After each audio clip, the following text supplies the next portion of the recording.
ሰላም ጤና ይስጥልን። ወደ ተከበራችሁ የሚነራል ኢትዮጵያ ዩቲዩብ ቻናል ቤተሰቦች ባለፈው ስለ ሰፋየር ኦፓልና ስለ ኢሜራልድ እንዲሁም ስለ ጎልድ ወይም ወርቅ አይተናል።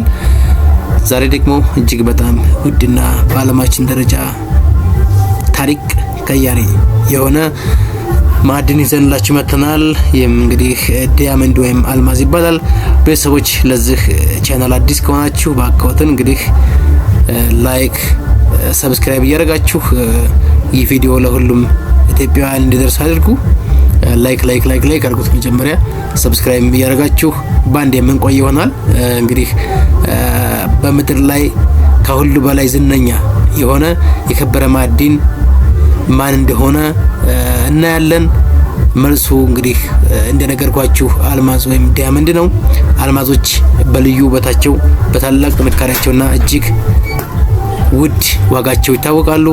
ግን ከዚህ የበለጠ የሚገርም እውነትም አለ። አንድ የተፈጥሮ አልማዝ ከመሬት በታች በ100 ኪሎ ሜትሮች ርቀት እና ጥልቀት ውስጥ ከምድር ማንትል ጥልቀት ውስጥ ሰዎች ከመፈጠራቸው በፊት የተፈጠረ ሊሆን ይችላል። ይህ አልማዝ ወደ ላይ ለመድረስ በምድር ውስጥ አስደናቂ የሆነ የጂኦሎጂ ሂደት ጉዞ አድርጓል። በኃይለኛ እሳተ ገሞራ ፍንዳታዎች አማካኝነት ወደ ላይ ተገፍቶ ወይም አፕሊፍት ተደርጎ ወጥቷል። ዛሬ ደግሞ አንዳንዶች አልማዞች በሚሊዮኖች የሚቆጠሩ የኢትዮጵያ ብር ዋጋ አላቸው። እንግዲህ ትንሽ ኢምንት የሆነች ዲያመንድ በሚሊዮን ብር ነው እየተሸጠች የሚገኘው። ግን አልማዝ በትክክል የት ይመሰረታል ወይም ፋውንድ ያደርጋል? ፎርሜሽኑ የት ነው ወይም የት ይፈጠራል? ለምንስ እጅግ ውድና በዓለም ደረጃ እጥረት አጋጠመ? ወይስ ወደ መሬት ገጽታ እንዴት ሊወጣ ቻለ? 1 ግራም አልማዝ ወይም ዲያመንድ ዋጋው ስንት ነው የሚለውን አጠቃላይ ኦቨርቪው የምሰጣችሁ ይሆናል። እባካችሁ ቤተሰቦች ቻናሉን ላይክ እያደረጋችሁ ሰብስክራይብ እያደረጋችሁ ባንድ የምንቆይ ይሆናል። አብራችን ቆዩ። በዚህ ቪዲዮ ውስጥ እንግዲህ ስለ ዓለም እጅግ ማራኪ ማዕድን የተሟላ ታሪክ ለማወቅ ወደ ምድር ጥልቀት እንጓዛለን። ወደ ሚነራል ኢትዮጵያ ዩቲዩብ ቻናል በድጋሜ እንኳን በሰላም መጣችሁ። እንግዲህ አልማዝ ወይም ዲያመንድ እንግዲህ በትክክል ምንድነው የሚለውን ስናይ አልማዝ ሙሉ በሙሉ ከካርበን የተሰራ ተፈጥሯዊ ማዕድን ነው። ይህ ሊያስደንቅ ይችላል። ምክንያቱም ካርበን በብዙ ነገሮች ውስጥ የሚገኝ የተለመደ ንጥረ ነገር ወይም ኤሌመንት ነው። ካርበን በህይወት ባላቸው ፍጥረታት፣ በአፈር፣ በድንጋዮች፣ በአየርና በብዙ አካባቢዎች ውስጥ ይገኛል። ነገር ግን የካርበን አተሞች እንደ አልማዝ ልዩ በሆነ ክሪስታል መዋቅር ወይም ክሪስታል ስትራክቸር ሲደረደሩ ውጤቱ በምድር ላይ ከሚታወቁ እጅግ በጣም ጠንካራ የተፈጥሮ ማዕድናት አንዱን ይፈጥራል። ይህም ዲያመንድ ይባላል። ሚስጥሩ ያለው አተሞቹ በሚቀመጡበት ቅደም ተከተል ወይም አሬንጅመንት ነው። በአልማዝ ውስጥ እያንዳንዱ የካርበን አተም ከሌሎች 4 የካርበን አተሞች ጋር ሃይሊ ቦንዲድ ወይም በብርታት የተሳሰረ ነው። ይህ ጠንካራ ባለ 3 አቅጣጫ ወይም 3D መዋቅር የዲያመንድ አስደናቂ ጥንካሬን ይሰጠዋል። በተጨማሪም ከፍተኛ የሙቀት ማስተላለፍ አቅምና ልዩ የብርሃን ነጸብራቅ ባህሪያትንም ይሰጠዋል። ነገር ግን አልማዝ በቀላሉ የተጨመቀ ከሰል አይደለም። ምክንያቱም ከሰልና አልማዝ ወይም ዲያመንድ ኤሌመንታቸው ካርበን ስለሆነ የኮል ወይም የከሰልም የድንጋይ ከሰልም ካርበን ነው፣ የአልማዝም ካርበን ነው። ነገር ግን ይህ የተለመደ የተሳሳተ እምነት ነው። የተጨመቀ ከሰል አይደለም።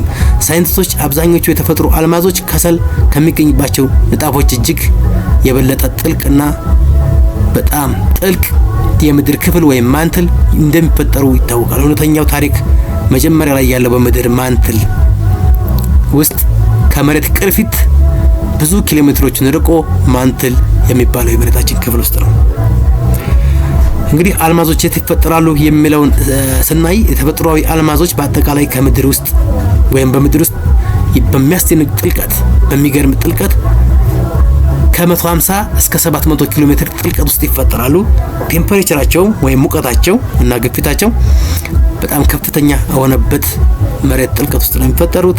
ከ1000 ዲግሪ ሴንቲግሬድ በላይ ቴምፕሬቸር አለበት ኤሪያ ወይም ማንትል ላይ ነው የሚፈጠሩት። እንግዲህ ላፍታ አስቡት። ሰዎች የፈጠሯቸው ጥልቅ ማዕድን ማውጫዎች ወይም ማይኒንግ እንኳን ከዚህ ርቀት 150 ኪሎ ሜትር እንግዲህ በአለማችን 12 ኪሎ ሜትር ድረስ ነው መቆፈር የተቻለው በዓለም ታሪክ ማለት ነው። እንግዲህ ዲሽ ዳያመንድ ያለው ከ150 እስከ 700 ኪሎ ሜትር አካባቢ ነው። ማውጣት አይቻልም። እንዴት ሊወጣ ቻለ የሚለውንም በደንብ እንመረምራለን እናያለን። ስለዚህ አልማዞች ተራ የገጽታ ማዕድን አይደሉም።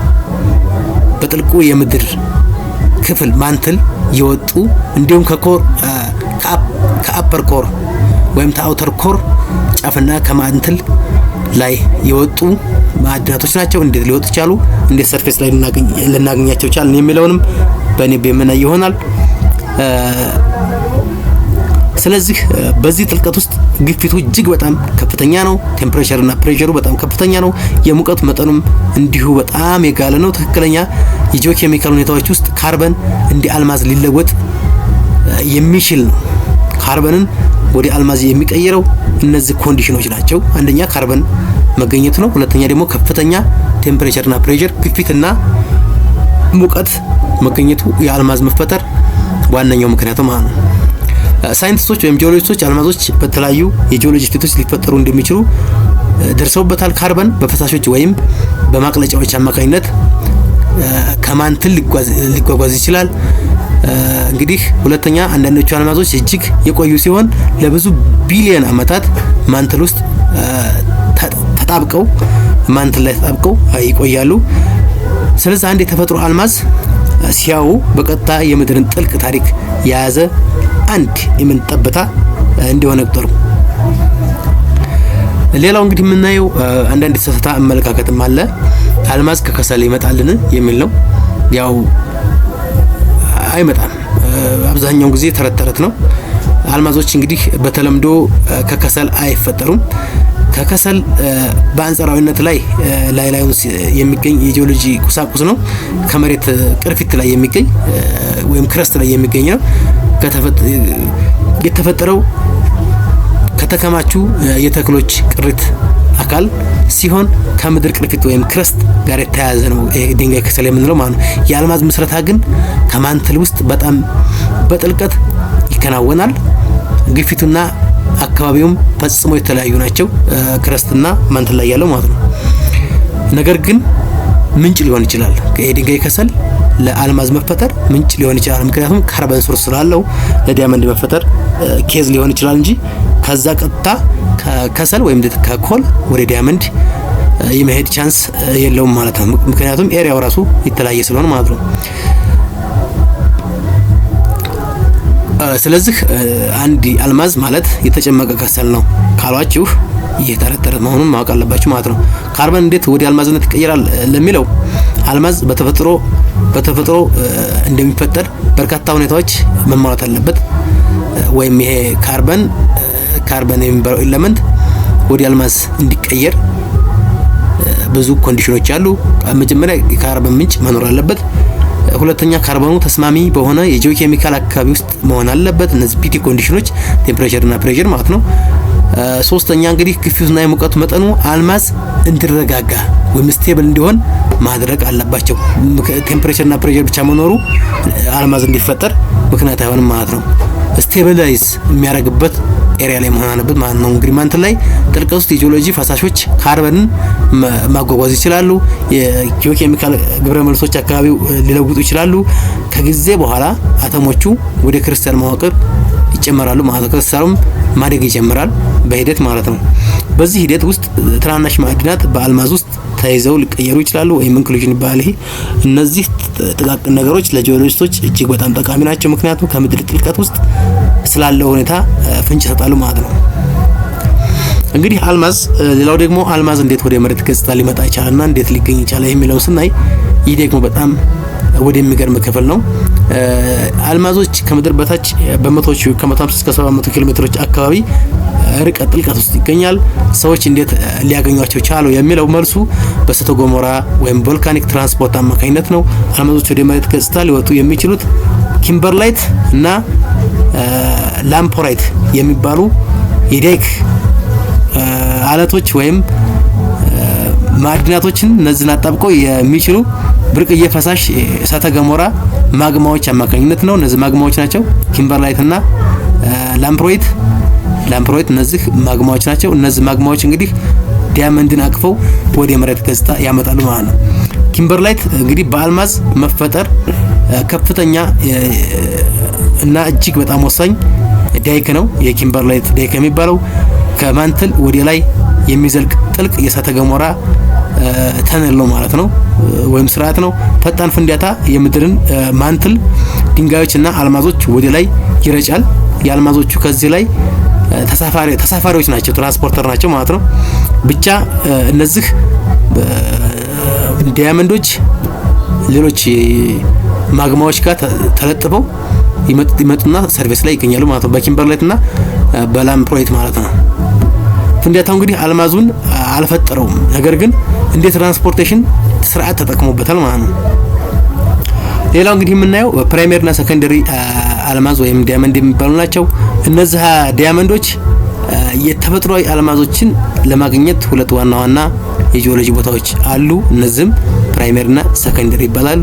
የመጀመሪያ ደረጃ ክምችት ወይም ፕራይመሪ ዲፖዚት አልማዞቹ ከመጀመሪያ እሳተ ገሞራ ድንጋይ ጋር ወይ ከኪምበርላይት እና ከላምፕሮይት ቧንቧዎች ወይም ዳይኮች ላይ ጋር አብረው ተለጥፈው ሲገኙ ይህ ፕራይመሪ ዲፖዚት ይባላል። ሁለተኛው ደግሞ አሉቪያል ወይም ሰከንደሪ ዲፖዚት የሚባለው በሚሊዮን የሚቆጠሩ አመታት የአየር ንብረት ወይም በቴምፕሬቸር እና በዌዘሪንግ ንብረት መዛባት የመጀመሪያውን ድንጋይ ያፈርሰውና አልማዞቹ እነዚህ አልማዝ ጠንካራ ስለሆነ ብዙ በቴምፕሬቸር አፌክት ስለማይሆን አልማዞቹ ብቻቸውን ይቀሩና በጎርፍ ተጠራርገው በሆነ ደለላማ ቦታ ላይ ሲከማቹ በተሸከመው ወንዝ አልጋዎች ወይም ድልድይ ሆነው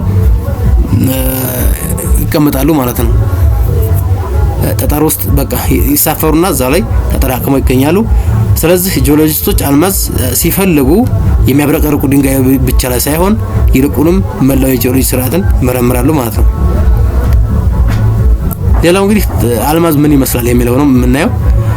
ጥሬ አልማዞች ምን ይመስላሉ የሚለውን ሰዎች አልማዝ ሲያስቡ ቆንጆ የተወለወለ ጌጣጌጥ ያስባሉ። ነገር ግን ጥሬ አልማዞች ከመቆረጣቸውና ከመጽዳታቸው በፊት ፈጽሞ የተለዩ ሊመስሉ ይችላሉ። ጥሬ አልማዝ መደበኛ ያልሆነ ቅርጽ ሊኖረው ይችላል። ደመናማ፣ ግልጽ፣ ከፊል ግልጽ ወይም ጥቁር ሊሆን ይችላል። ግልጽ ማለት ከለርለስ ማለት ነው። ቀለም የሌለው እንደ ውሃ አይነት ማለት ነው፣ ወይም እንደ ኳርትዝ። አሁን በጌጣጌጥ መደብሮች የምናያቸው የሚያብረቀርቁ አልማዞች የተገኙት በጥንቃቄ ከመቆረጥና ከመወልወል ወይም ከቲንግ ፖሊሽንግ ሂደት በኋላ የተገኙ ናቸው። ይህ ሂደት የመጀመሪያው የድንጋይ መጠን በእጅጉ ሊቀንሰው ይችላል፣ ግን እጅጉ ሆኖ ይሰራል ማለት ነው። ሌላው እንግዲህ የምናየው የአልማዝ ዋጋ እንዴት ይወሰናል የምንለው። አሁን ደግሞ እንግዲህ ስለ ገንዘብ እናወራ።